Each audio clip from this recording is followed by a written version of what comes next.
잠시 청와대가 2기 비서진들 발표합니다. 또 며칠 있으면 또 몇몇 장관들도 새로 인선이 되는데 이번 인사는 국정쇄신의 원동력이 될 수 있을까 살펴보겠습니다. 민주당 박범계, 자유한국당 장제원 의원 자리했습니다. 어서 오십시오. 네, 반갑습니다. 안녕하세요. 네. 4시 정각이니까 한 1, 2분 남았는데요. 네. 청와대가 발표하면 잠깐 들어보도록 하고요. 자, 비서실장부터 인사 면면을 좀 먼저 보겠습니다. 저희가 먼저 보죠. 네. 대통령 비서실장, 그다음에 정무수석. 대통령 비서실장은 알려진 것처럼 노영민 주중대사가 대통령이 가장 편하게 상의할 수 있는 사람으로 알려졌던데 또 볼까요? 네. 정무수석 볼까요? 네. 강기정 전 의원이 내정됐고요. 네. 청와대가 지금 발표를 준비하는 것 같은데요. 잠시 후에 들어보겠습니다. 이어서 소통비서관, 소통수석까지 볼까요? 네. 아직은 내정자입니다. 네, 윤도한 국민소통수석입니다. 네, 청와대 발표 직접 들어보겠습니다. 정무수석, 소통수석의 인사발표를 하겠습니다. 예, 안녕하세요. 오늘까지 대통령 비서실장 임종석입니다. 이 발표가 이제 저의 마지막 미션인 셈입니다. 문재인 대통령을 모시고 새롭게 대통령 비서실을 이끌어갈 대통령 비서실장, 정무수석 그리고 국민소통수석을 발표해드리겠습니다. 문재인 대통령은 신임 대통령 비서실장으로 노영민 주 중국 대사를 임명하였습니다. 노영민 신임 비서실장은 삼선 국회의원 출신으로 민주당 대변인, 국회 원내 수석부대표, 국회 중소기업 경쟁력 강화 특별위원회 간사, 산업통상자원위원장을 역임하는 등 폭넓은 의정활동을 통해서 탁월한 정무 능력을 보유하고 있으며 새 정부 출범과 함께 주 중국 특명 전권대사로 임명되어 통상 안보 외교의 최일선에서 헌신해온 정치인입니다. 노영민 신임 비서실장은 국회에서 단연간 신성장 산업포럼을 이끌면서 만들어온 산업경제기를 비롯한 각계 현장과의 풍부한 네트워크 및 소통 능력이 강점이며 기업과 민생경제에 활력을 불어넣어 혁신적 포용국가의 기반을 튼튼히 다져야 할 현 상황에서 대통령 비서실을 주의할 최고의 적임자라 생각합니다. 춘풍추상의 자세와 국민에 대한 무한 책임의 각오로 대통령 비서실을 운영해 나가고 기업 및 민생경제 활력이라는 올해 국정기조를 성공적으로 완수하는 데 큰 역할을 할 것으로 기대합니다. 신임 정무수석으로는 강기정 전 국회의원을 임명하였습니다. 강기정 신임 정무수석은 새정치민주연합 정책위 의장, 국회 공무원연금개혁 국민대타협기구 공동위원장 등을 역임한 삼선 국회의원 출신이며 책임을 다하는 자세와 정무적 조정 능력을 바탕으로 여야 간의 협상은 물론 공무원연금개혁, 기초노령연금법 제정 등 다양한 이해관계자들의 타협을 이뤄내는 등 남다른 능력을 보여준 정치인입니다. 특히 강기정 신임 정무수석이 공동위원장을 맡아서 성공한 2016년 공무원연금 개혁은 헌정사상 최초의 국회 주도 국민 대타협으로 평가되고 있습니다. 특유의 책임감과 검증된 정무 능력을 바탕으로 국민, 야당, 국회와 늘 소통하며 여야정 상설협의체의 성공적 운영 그리고 협치를 통한 국민 대타협의 길을 여는 데 큰 역할을 해줄 것으로 기대합니다. 신임 국민소통수석에는 윤도한 전 MBC 논설위원을 임명하였습니다. 윤도한 신임 국민소통수석은 30여 년 동안 통일, 외교, 사회, 문화, 국제 등 다양한 분야에서 활동해온 방송기자 출신으로 늘 국민의 시각에서 보도를 해온 중견 언론인입니다. 빠르게 진화하는 혁신적 미디어 환경에서 정부 정책의 수요자이자 평가자인 국민 중심의 소통 환경을 만듦과 동시에 신문, 방송 등 언론과의 소통도 더욱 강화하여 국정 운영의 세세한 부분까지 국민들께서 편안하게 파악하실 수 있도록 최선을 다해 줄 것으로 기대합니다. 예, 그러면 세 분 인사 말씀을 청해 듣기 전에 한 말씀만 올리겠습니다. 자, 임종석 실장이 직접 새 비서진들, 새 2기 비서진 대한 소개를 했고요. 이번 참모진 개편 한마디로 평가를 해주신다면요. 일단 이제 발표하는 형식을 보면 네. 이것도 좀 쇼 같아요. 임종석 비서실장이 퇴임하는 분이 나와가지고 퇴임 이 소감까지 얘기를 하는. 그래서 이제 임종석 비서실장을 참 배려를 해가지고 참 이렇게 이건 결코 경질이 아니다. 스스로 사퇴한 것이라는 이런 그런 그 이미지를 강하게 주기 위해서 임종석 퇴임하는 비서실장이 좀 발표하는 이 형식을 취했습니다. 저는 이 모습과 아울러서 내용 측면에 봐서도 감동 없는 불통 인사다. 파출소 PR에다가 경찰서 만난 인사다. 국민들은 탕평, 통합, 전문가의 영입을 바랬는데 오히려 더 친문색채만 강한 불통의 인사다. 저는 이렇게 보는 것이 연말에 경제 라인을 교체하지 않았습니까? 자, 장하성 대신에 김수현, 김동연 대신에 홍남기 부총리가 들어왔습니다.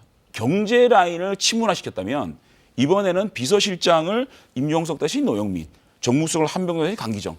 그야말로 정무 라인마저도 친문화 시켜가지고 정치, 경제, 정책 모든 분야를 지금까지 1년 7개월 동안 잘했다. 네. 앞으로도 경제 정책, 정치의 어떤 이런 문제 이런 것들을 변화 없이 쭉 밀고 가겠다. 이런 불통의 인사라고 봅니다. 여기 장재원 의원님 때문에 제가 나왔거든요. 여기 사사건건해요. 그래서 이렇게 사사건건 다 쇼로만 보이는 거는 장재원 의원님이 너무 이제 저기 자당 중심의 그런 생각이신 것 같고, 그런데 이제 장재원 의원님쯤 되면 이제는 저 정부 여당도 또 인정해 줄 거는 인정을 좀 해주십사 하는 그런 바람에 말씀드리고요. 이제 새롭게 출발을 하려 합니다. 문재인 정부의 2기 청와대 노영민 주중대사를 이제 비서실장으로 임명하셨는데 가장 아마 대통령의 마음과 어떤 계획을 잘 알고 계신 분인데, 이걸 뭐 친정체제 강화라고 표현을 했지만 저는 이 노영민 비서실장님과 또 강기정 정무수석을 임명하는 걸 보면서 바로 이것이야말로 타협할 줄도 알고 또 싸울 줄도 아는, 말 그대로 국회를 존중해가면서 또 야당도 존중해가면서 그러나 원칙은 반드시 고수한다라는 친정체제의 강화가 아니라 대화와 또 원칙은 또 지키는 네. 그러한 포석으로 저는 그렇게 해석하고 있습니다. 노영민 신임 비서실장 이야기를 잠깐 끝났군요. 저희가 좀 음성이라도 좀 들어볼까 했더니 노영민 주중대사가 지금 이제 주중대사 하다가 비서실장 오는데 예. 공교롭게도 김정은 위원장이 베이징을 방문해서 어떻게 보면 가장 중요한 순간에 청와대로 서울로 들어왔는데 그래서 입장을 잠깐 물어본 화면이 들어와 있습니다. 들어보겠습니다. 김정은 위원장 중국 방문 중인데 주중 대사로서 자리를 비우는 거에 대해서 좀 비판하는 목소리도 있거든요. 그래요? 어떻게 보세요? 그건 뭐 비판하면 할 수 없는 거죠. 어떻게 하겠습니까? 원래 어제 저녁에 귀국하기로 티켓팅을 했었는데 오늘 온 것도 이제 그 이유가 좀 있었습니다. 그래서 원래 한국과 중국은 한반도 문제와 관련해서는 상시적으로 긴밀하게 소통하고 있고 다 마무리하고 오는 길입니다. 탕평과 통합의 개편은 아니다 이렇게 정리해 주셨는데 아니, 네, 이게 청와대가 이번에 2기가 출범을 하면 뭔가 좀 달라지겠다, 바뀌겠다는 메시지가 있어야 되는데 그분이나 같은 분, 오히려 더 가까운 분을 등용하는 것은 사실은 뭐 그러면 임종석 비서장이 좀 체력적으로 피곤해서 선수교대 이 정도밖에 의미가 없지 않습니까? 선수교대. 네. 원래 저는 이렇게 생각합니다. 청와대가 1기는 사실상 이 정권의 철학을 공유할 수 있는 측근 인사를 좀 등용해도 된다고 봅니다. 청와대 같은 경우에는. 그래서 캠프 인사라든지 이런 분들이 중책을 맡으셔가지고 시스템을, 그러니까 문재인 대통령의 철학을 구현할 수 있는 시스템을 만들어 놓고 2기는 우리 국민들은 전문가를 등용해서 그 철학에서 성과를 거둬낼 수 있는 안정을 필요하고요. 마지막에는 이제 정권을 정리하기 위한 관료 플러스 함께 이제 임기를 같이 할 수 있는 순장조. 이렇게 좀 이게 국민의 감동이 있는, 어제 박지원 대표님 나오셔서 그러더라고요. 감동 없는 인사다. 이게 우리 국민들의 일관된 평이라고 생각합니다. 변화를 위해서는 사람이 생각이 다른 사람, 생각이 바뀌는 사람, 이런 사람을 추천을 해야 국민들이 문재인 정부가 이제 좀 바뀌겠다 이렇게 생각하지 않겠습니까? 이명박 정부나 요거 하나만, 네네네. 이명박 정부나 박근혜 정부에서 혹시 대통령의 비서실장이나 이런 분들이 좀 중립적인 또는 뭐 진보 진영의 입장을 좀 어느 정도는 반영할 수 있는 그런 분들이 기용된 적이 있습니까? 그럼 제가 정확하게 지금 아니 근데 네. 이명박 대통령도 그러니까 결국은 이 정권을 불문하고 자신과 가까운 사람을 정부 비서실장 정무수석 내정하다 보니까 이 인사에 이 문제가 생기는 거고 불통이란 말을 듣지 않았습니까? 이명박 대통령 정부나 박근혜 대통령 정부나 불통 인사라는 얘기 듣지 않았습니까? 근데 문재인 대통령이 과거 적폐라고 얘기하는 지점까지 똑같이 답습하고 있는 거예요. 그는 이제 장재원 의원님이 나중에 대통령 되셔가지고 그 자기하고 가깝지 않은 분을 비서실장으로 임명하시고요. 그게 통합이죠. 그런데 박범계 의원님 같은 분 비서실장 제가 뭐 장재원 의원님의 저기 비서실장 그건 농담입니다. 어불성설이고 비서실장은 가장 가까운 분이 하는 거예요. 그래서 그 비서실장이죠.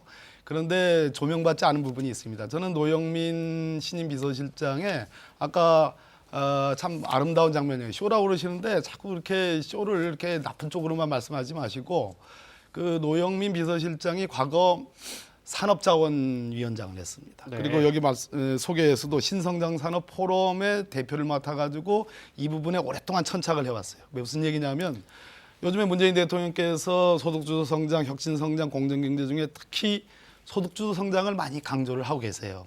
소득주도 성장을 위해서 대기업은 물론이고 중견기업, 심지어 스타트업을 포함한 굉장히 엊그저께 중소벤처기업인들을 청와대로 이제 초청해가지고 굉장히 강조를 했습니다. 네. 그런 측면에서 저는 노영민 신임 비서실장에게 아주 특별한 기대를 갖고 있습니다. 대통령께서도 아마 그런 측면에서 비서실장을 임명했다고 봐요. 그것은 뭐냐 하면 산업을 알아요. 산업 정책을 갖고 있고 특히 그중에서도 신성장 산업, 소위 혁신성장의 고리를 풀 수 있는 적임자다. 그런 측면에서 한번 좀 기대를 하고 한번 기다려봐 주시면 좋겠다. 제가 한 말씀만 더 드릴게요. 간단하게. 네. 이게 저는 이번에 2기 이제 비서실 이 라인업을 만드는데 가장 중요한 정무수석 비서실장을 대통령께서 직접 말씀해 주면 좋았겠다. 그러니까 미국 대통령 같은 경우는 비서실장을 직접 이제 발표하지 않습니까? 네. 근데 문제는 뭐냐면 지금 청와대 내부에 신재민 사건, 김태호 사건, 또 어저께 인사수석실 행정관 사건, 그다음에 또 음주 폭행 문제, 음주운전 문제, 청와대 기강 문제에 대해서 우리 국민들이 굉장히 질타하고 있는 입장이거든요. 그렇다면 전임 비서실장은 뭔가 여기에 대한 문책성을 해야만 문재인 정부가 이제 청와대 기강을 바로잡고 새로 태어나겠구나라는 것들을 좀 각오를 밝히는 대통령의 각오를 밝히면서 이제 이 비서실장들이 이렇게 쇄신을 하겠습니다라고 얘기했을 때 우리 국민들이 굉장히 신뢰라고 믿지 않겠습니까? 사실상 우리 국민들이 경질을 하라고 얘기하는 임종석 비서실장이 나 경질 아닙니다라고 얘기하면서 퇴임 소환까지 얘기할 수 하는 이거는 제가 볼 때 쇄신이 아니라 연속성을 강조하는 그런 인사라고 봅니다. 알겠습니다. 자, 임종석 실장 이야기가 나왔으니까요. 네, 오늘까지 비서실장인데 제가 판례를 드렸어요. 이 가혹한 요구인데 임종석 실장에게 점수를 좀 주십시오. 가혹한 100점, 요구, 가혹한 요구. 0점에서 100점까지. 네. 뭐 사실은 박범계 의원님의 점수는 크게 궁금하진 않고요. 그래요? 네, 장제원 의원님의 생각보다 짜게 주셨습니다. 네, 장제원 의원님의 점수가 궁금합니다. 네. 오, 뭐 또 글자로 네. 이렇게 네. 자, 보여주시죠. 네. 먼저 간단하게 박 의원님부터 듣고요. 85점. 네. 대체로 이제 임종석 종전 비서실장은 이 문재인 정부가 출범하면서부터 참 뭐랄까 새로운 정부의 초석을 다지는데 그 아주 부드러운 성품이 큰 기여를 했다고 저는 봅니다. 네. 다 잘하셨고 특히 제가 이제 뭐 저희들 국회의원들이 청와대를 자주 갈 일도 있고 또 야당 대표님들도 많이 들어가셔가지고 이제 대통령 보시기도 하셨는데 그때마다 임종석 전 비서실장은 항상 부드러운 모습으로 언제나 미소를 잃지 않으면서 편안하게 국회의원들을 대해주신 면이 네. 상당히 큰 기여를 했다. 그런 측면에서 85점. 90점을 드리려고 했는데 그 선글라스 그날 햇볕만 뜨지 않으셨으면 90점인데요. 네. 네, 장제원 의원님 왜? 저도 비슷한 네. 생각을 합니다. 정치인 임종석은 그러니까 80점인데 개인 임종석, 네. 개인 정치인 임종석으로서는 이 비서실장 1년 7개월은 80점 정도 줄 필요가 있다. 네. 왜냐하면 서울시 정무부시장이 임종석 비서실장의 정점에 있는 경력이었거든요. 근데 한 체급을, 두 체급, 세 체급을 확 올려놓은 1년 7개월이었다. 그리고 대국회 관계에서도 사실상 임종석 비서실장이 상당히 대화 관계에 있어서 막힌 고리를 김성태 원내대표 시절에 잘 풀어왔던 점도 있습니다. 그렇기 네. 때문에 정치인 임종석으로서 인지도라든지 또 체급이라든지 그러한 정치력 이런 것들 보여줬기 때문에 개인 정치인 임종석으로는 80점, 제가 비약점 이상 드리는데 비서실장 임종석으로서는 60점밖에, 그러니까 낙제점에 약간 네. 웃도는 그런 60점을 주는 이유가 사실 그 무수한 인사검증 실패에 대한 책임 분명히 있고요. 그 다음에 청와대의 기강 문제, 1년 7개월 만에 기강이 상당히 해이됐다. 사실상 청와대 내부에서 내부 폭로가 나오지 않았습니까? 그렇기 때문에 또 하나는 이 경제정책 문제에 있어서 상당히 실패했기 때문에 다음 비서실장이 이 실패를 이어받아야 되는 굉장히 2배, 3배의 힘든 비서실장의 임무를 교대를 했다. 그런 차원에서 비서실장으로서는 60점 이렇게 드리고 네, 싶습니다. 알겠습니다. 자, 1년 7개월간 비서실장하고 물러나는 임종석 실장의 사진 몇 장 볼까요? 네, 그동안의 임기를 상징할 만한 사진 몇 장 추려봤는데요. 이건 환하게 웃는 모습. 대통령이 출국할 때마다 비서실장이 너무 환하게 웃는다 그래서 전 네. 좋은 모습입니다. 상사가 출장으로 자리 비울 때 저 부하 직원 직장인들 기쁨을 상징한다는 말도 우스갯소리도 있었고요. 계속 볼까요? 네. 이거는 부항 뜬 모습. 그래서 얼마나 비서실장이 힘든가를 상징하는 그런 모습으로 해제되기도 했었고요. 네. 다음 사진 볼까요? 네.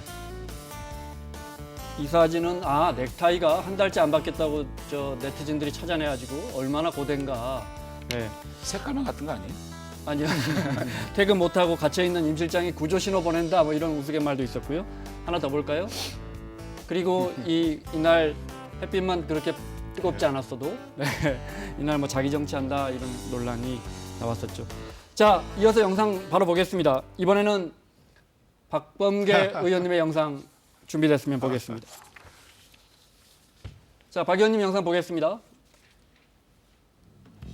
아무런 근거도 없이 일국의 대통령실에 있는 대통령 비서실장과 민정수석을 한마디로 오만하다라고 무슨 근거로 그렇게 얘기를 합니까? 국민이 판단할 겁니다. 맞습니다. 국민이 판단할 겁니다. 그러나 제가 보기에는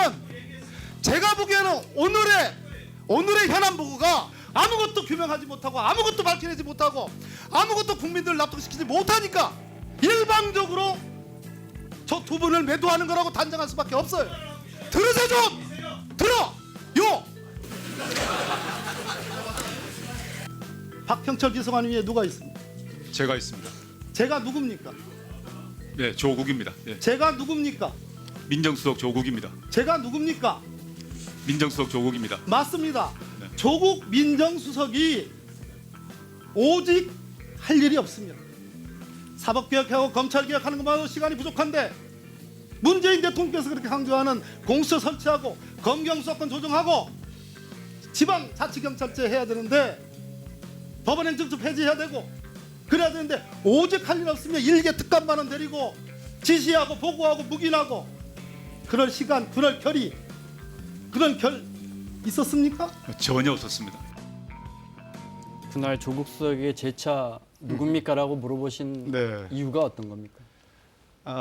저는 이제 운영위에 이제 차출이 돼가지고 긴급 투입이 네. 됐는데요. 사실은 야당, 특히 자유한국당 의원님들이 준비를 단단히 할 줄 알았어요. 저기 들어오기 전에도 우리 장재원 의원님하고도 말씀을 나눴는데 뭐 한 방이 있는 줄 알았어요. 그래서 상당히 긴장을 하고 들어갔고 네. 적어도 김태우 전 수사관의 폭로에 의해서 이제 이런 문제 운영위가 열렸기 때문에 김태우란 사람의 사익, 자기 사익을 도모하기 위한 폭로였다라는 것과 조국 민정수석은 이름이 나라국자를 씁니다. 이름에 나라국자가 들어가는 것은 심상치가 않거든요. 그런 측면에서 조금 오글거려도 좀 참으세요, 장재원 의원님. 그런 측면에서 제가 공익, 국익을 강조하기 위해서 저 3번의 질문을 한 겁니다. 그래서 뭐 조국 수석님답게 조국입니다. 민정수석 조국입니다. 민정수석 조국입니다. 민정수석 조국은 그렇게 사사로이 그렇게 함부로 일하지 않습니다. 그런 측면을 강조하려고. 아니 저는 이번에 운영위를 보면서 역시 우리 웃지 말고 얘기해. 박범계 선배님 참 스타성이 있다. 박범계밖에 안 보였다는 얘기를 하거든요. 박범계 선배님. 아니 그건 아니야. 그건 또 지난번 얘기고요. 아니, 오글거려. 이게 샤우팅을 할 때요. 네. 본인이 스스로 흥분해 샤우팅할 때가 있고 전략적으로 샤우팅할 때가 있어요. 근데 네. 딱 보니까 마지막에 요 해서 웃겼잖아요. 그거를 보면 저 샤우팅이 전략적 샤우팅이지 본인이 흥분해서 하는 샤우팅이 아니에요. 굉장히 노련하신 분이에요. 무슨 말이냐면 제가 이렇게 볼 때 다 전략이다. 왜 샤우팅을 했냐면 전반적으로 우리 국민들이 이렇게 텔레비를 오래 보셨을 때 조국 수석이나 임종석 비서실장이 좀 오만해 보였을 수가 있는 장면이었어요. 너무 반성은 없이 꼬박꼬박 이 문제는 그렇지 않습니다라고만 주장하니까 뭔가 그 오만해 보이는 부분을 국면 전환을 할 필요가 있다. 샤우팅을 할 때는 국면 전환 아니면 분위기 전환을 때 하시거든요. 그렇게 하시면서 소리를 너무 질렀지? 한번 웃겨야지 하고 요! 붙여서 완전히 이 분위기 전환을 하면서도 또 이렇게 좀 유머가 있는 그렇게 만들어가는 걸 보면 굉장히 전략적이시고 노련하신 것 같아요. 아유 왜 그러세요? 네, 제가 이렇게 머리가 좋은 그렇게 아니 진짜예요. 아니, 자, 정책 그냥 이야기 샤우팅 절대 안 합니다. 정책 이야기 좀 하겠습니다. 네. 지금 신재문 전 사무관도 있고 김태우 수사관 건도 있고 해서 지금 야 3당에서는 이거 청문회 국정조사 하자는 입장이고요. 여당 입장은요. 여전히 말도 안 되죠. 왜냐하면 저 네. 정도의 논거를 가지고 저 정도의 그 어떤 그 사실관계, 심지어 김태우 전 수사관은 대검 감찰본부에 의해서 본인의 자리, 본인의 직장 자리를 알아보기 위해서 자기 권한을 남용한 사람이고 네. 자기 스폰서의 비위를 감춰주기 위해서 경찰청 특수수사가 가지고 그 하명대장 내놓으라고 호통친 사람인데 네. 골프를 12번 무려 430만 원에 가까운 골프를 접대를 해도 뭐 정보를 받을까 말까 하는데 정보를 받으면서 골프 접대를 받았으니까 저거는 완전히 왜곡된 김태우 수사관 그렇다 치고 그런 신재민 거예요? 사무관 건은 기재위라도 좀 열어야 되지 않겠습니까? 그것도 네. 뭐 아시다시피 물론 그분이 극단적인 어떤 결행을 하겠다는 네. 그런 측면이 사실 쫄았어요. 사람 목숨만큼 중요한 게 어디 있겠습니까? 그러나 그 부분만을 다행히 이제 그 부분은 조치가 됐고, 그러나 그 부분만을 제외하고서는 기재부의 3년차 사무관이 국가 재정 정책의 중요한 부분, 국고채 발행이라든지 또는 바이백 이래서 국고채 상환에 관련해서 절대적으로 본인만이 결정할 수 있다라는 그런 제가 보기에는 그는 과도한 주관적인 생각에 빠져 있기 때문에 네. 저는 그걸 가지고 청문회 한다는 것은 앞으로 제가 진짜 자유한국당에 제가 좋아하는 우리 장재현 의원님 나오셨기 때문에 이런 식으로 야당은 그럼 다음에 집권 안 할 얘기입니다. 영원히 집권 안 할 생각이에요. 그런 측면에서 나라를 이렇게 몰고 가면은 저는 안 된다 이렇게 생각합니다. 김태우 장애인 얘기를 말씀까지 듣고 예. 저 사법개혁 좀 여쭤봐야겠습니다. 김태우 얘기를 해요. 네. 신재민 얘기를 해요. 신재민 이야기를 하죠. 네, 기재위라도 오케이. 열어야 한다고 네. 제가 여쭤봤어요. 그러니까 네. 기재위의 청문회 방법을 택해야 되는 이유는 어쨌든 세수가 남았을 경우에는 국가재정법상 우선순위로는 지방교육을 줘야 됩니다. 두 번째는 공자기금을 상환해야 됩니다. 세 번째 국채 상환이거든요. 명문화된 거를 하지 않고 왜 세수가 남았는데 국채를 더 발행해야 되느냐. 신재민 사무관의 얘기에 의하면 박근혜 정부의 국채가 더 늘어났다라고 박근혜 정부를 비판하기 위해서 그랬다는 거 아닙니까? 그러면 청문회를 열어야 되는 이유는 김동연 부총리하고 김용진 차관이 지금 현직이 없습니다. 네. 그분들을 부르기 위해서는 청문회는 방법을 택할 수밖에 없다는 것이고 문제는 청와대나 민주당의 대응 방식이 국민적 분노를 더 사는 겁니다. 첫 번째는 이분이 유튜브를 통해서 노이즈 마케팅을 통해서 스타 강사가 돼서 돈 벌기 위한 사람이었다. 나쁜 사람이었다. 이렇게 몰아가다가 극단적 선택을 한 이후에는 치기 어린 젊은 사무관에 참 객기다. 이런 식으로 치부를 해서 만들어 가버리잖아요. 이 정권이 공익제보자에서 얼마나 보호하고 양성화시키겠다고 얘기했습니까? 대통령 공학 상황입니다. 공익제보자의 형체를 띠고 있는데도 이분은 고발을 했어요. 이런 것들이 이런 행동, 이런 그 자기 모순, 자기 기준의 변화, 나한테 유리하면 영웅이고 네. 나한테 불리하면은 이거는 역적으로 모는 이 민주당과 정권의 행태에 대해서 우리 국민들이 분노하고 있는 거라고 한 가지만 생각합니다. 그게 간단하게, 본질입니다 네. 지금. 간단하게 네. 뭐 그렇게 지적할 수도 있어요. 또 신재민 전 사무관의 어떤 처지나 입장을 이해 못할 바도 아닙니다. 그러나 우리나라 공무원이 1000만입니다. 가족까지 포함해서요. 근데 공무원들이 지역 공무원 제도에서 굉장히 중요한 일을 하고 있죠. 나라를 지탱하는 근간이기도 합니다. 그러나 소위 이 민주적 정당성이라고 해서 국민들의 대표로 뽑히는 분은 대통령입니다. 대통령이 최종적인 정책 결정에 책임을 지는 거예요. 그런데 만약에 풍토가 모든 공직자들이 뭐 하나 터트려 가지고 정부를 어렵게 하고 국정을 흔들게 하고 그렇게 하겠다라는 생각을 갖게 된다면 그것이야말로 나라가 불행해지는 겁니다. 이것은 정책적인 사안이지 이것이 뇌물수수라든지 또는 뭐 어떤 무슨 협박을 했다든지 강요를 했다든지 그런 문제는 아니지 않습니까? 그런 측면에서 저는 기재부가 적어도 고발을 한 거에 대해서는 저는 타당하다고 보고 이 부분에 대해서는 얼마든지 검찰 수사와 법원 기소가 된다면 법원 재판을 통해서 충분히 신재민 전 사무관의 입장도 고려가 될 거라고 생각해요. 알겠습니다. 시간 때문에. 저는 그거는 인정 못하는 게 적어도 민주당이라면 문재인 대통령이라면 이러한 젊은 사무관의 그러한 국채를 발행해서는 안 된다라는 이 뜨거운 열정에 대해서 좀 더 온화하게 설명하고 설득하고 얘기할 수 있어야지 이거를 그렇게 고발을 해버리고 또 민주당에서는 이렇게 신재민 사무관 한 명을 거의 극단적 선택을 할 수 있도록 몰아가지고 비판하는 이 행태는 민주당의 지금까지의 보인 모습과 너무 달라진 모습이거든요. 여기에서 국민들이 분노하고 있는 겁니다. 알겠습니다. 고발 하실 좋아하는 말씀- 자유한국당이 더 좋아하고 지금 현직 장관 심지어 동료 의원이기도 한 김현미 장관을 포함해서 현직 장관 포함해서 9분을 지금 고발하는 저는 고발 당할 만했죠. 네, 저는 이걸 보면서 야 우리 자유한국당이 이제 진짜 같이 협치할 생각이 없구나 하는 생각을 좀 가져봅니다. 알겠습니다. 자, 네. 시간 때문에 그래도 두 분 그러시죠. 나오셨으니까 박범계 의원은 사법개혁특위 사개특위 위원이시고 장제원 의원은 법사위 위원이시니까 사법개혁 관련해서 국민들이 가장 궁금해하는 거 한 두 개만 여쭤보겠습니다. 그러시죠. 먼저 고위공직자 비리수사처 흔히 공수처라고 하는데 자유한국당은 계속 반대하시는 겁니까? 국민들은 이거 만들었으면 하는 것 같은데요. 아니 그 공수처라는 게 왜 필요하죠? 공수처의 목표가 권력자를 제대로 수사하는 수사기관을 만들자는 거 아닙니까? 네. 지금 경찰과 경찰이 능력이 없어 그런 겁니까? 궁극적으로 권력자, 힘 있는 사람을 이렇게 수사를 못하는 이유는 인사권을 대통령이 독점하고 있기 때문에 그런 겁니다. 충분히 지금의 검경수사권 조정을 보게 되면 검찰도 비대화시키겠다. 경찰도 비대화시키겠다. 이 거대한 이 두 개의 수사기관이 서로 견제하고 균형을 맞추면 충분히 가능한 것이고 대통령이 인사권을 온전히 놓는 순간 그야말로 참 힘 있는 사람에 대해서 수사를 할 수 있는 거거든요. 이렇게 큰 두 개의 권력기관을 놔두고 또 하나의 공수처를 만든다? 그걸 왜 해야 되는지 말씀하신 마치 인사권이라는 이것이 수사기관을 개혁하는 본질인 양 본질을 호도하고 있다고 대통령의 생각합니다. 인사권이라는 건 검찰에 대한 경찰에 대한 인사권을 놓는 청와대가 순간 좀 검찰을 놔줘야 한다. 이런 그렇습니다. 말씀이죠. 첫째는 검찰과 경찰에 대한 대통령 인사권을 놓으란 얘기는 대통령을 장식물에 불과하다. 정말 말 그대로 바지저고리로 만들겠다는 생각에 이상도 이하도 아닙니다.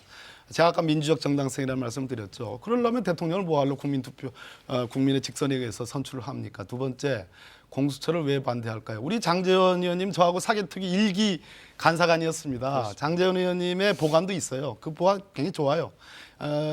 명칭만 공수처가 아닐 뿐이지 공수처의 정신과 취지가 다 담겨져 있는 안을 갖고 있어요. 그렇기 때문에 가능성이 있는데 네. 제가 보기에는 자유한국당이 공수처를 반대하는 것은 문재인 대통령의 대통령 후보 시절에 또 대통령이 되고 나서 제1호 공약이고 가장 중차대한 공약이기 때문에 반대하는 거예요. 그렇게밖에 여겨지지 않습니다. 저는 공수처뿐만 아니라 검경수사권 조정까지도 자유한국당의 네. 과거 수십 년간 집권한 경험이 계시기 때문에 정말로 이성적으로 돌아와가지고 한번 절충안이 있을는지 한번 전 머리를 맞대고 좀 얘기를 해봤으면 좋겠어요. 알겠습니다. 마지막 질문이 될 것 같은데 지금 네. 화면에도 조국 민정수석이 이제 국민 여러분들이 사법개혁하는데 좀 도와주십시오 이렇게 호소하는 SNS가 나갔는데 국민들 입장에서는 특히 검경 수사권 조정 같은 것은 이게 크게 이제 검찰의 수사권을 일부 이제 경찰에 떼주는 우리는 그렇게 알고 있는데 이게 과연 우리 국민들이 체감하는 사법개혁과 무슨 상관이 있느냐. 국민들 입장에서는 내가 제대로 된 재판을 받는다든지 또는 검찰이 제대로 독립한다든지 이런 게 더 중요한 것 같거든요. 네, 좋은 말씀입니다. 결국은 국민들이 바라는 것은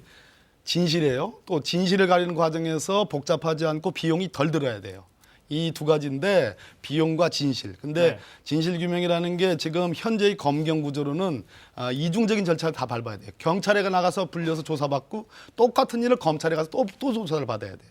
그런 측면에서 있고 또 두 번째는 네. 변호사를 소위 사야 된다는 표현을 합니다. 우리 국민들은. 네. 변호사를 선임한다고 표현 안 해요. 비용이 많이 들어요. 그래서 비용을 많이 들이면 거기에 걸맞는 효과가 나온다고 그러한 생각을 해요. 오해를 합니다. 네. 그런 측면에서 이번에는 정말 머리를 맞대고 한번 좀 좋은 방안을 우리 자유한국당하고 저는 한번 좀 결론을 도출했으면 싶다 하는 그런 말씀 드려요. 박 의원님 말씀하신 게 정말 귀에 쏙 들어오네요. 아니, 근데 정말 이런 쪽으로 개혁이 가고 있냐. 이거죠. 정말 네. 아쉬운 게 박봉계 선배님하고 제가 사개특위 간사를 했을 때는 한번 해볼 수도 있었어요. 그죠? 근데 제가 이제 예결위 간사로 가다 보니까 이제 중지가 돼서 안타까운데 저는요 검경 수사권 조정해야 된다고 생각합니다.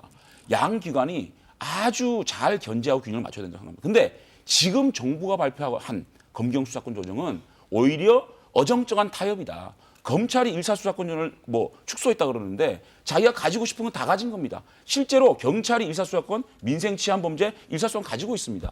검찰이 하고 싶은 거 하는 거는 공안수사, 특수수사, 경제사범수사거든요. 그건 일사수사권 검찰이 다 갖고 있는 겁니다. 이미 검찰은 가지고 다 가진 이런 네. 조정이고 경찰은 또 경찰은 엄청난 비대한 조직에서 수사권을 가진다?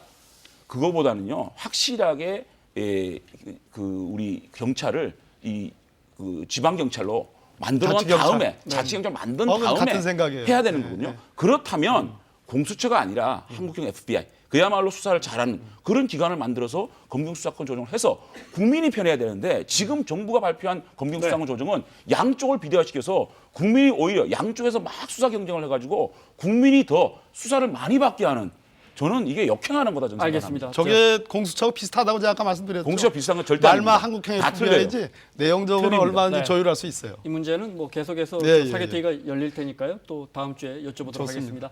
자유한국당 장제원, 민주당 박범계 의원과 함께했습니다. 다음 주에 뵙겠습니다. 네, 고맙습니다. 감사합니다.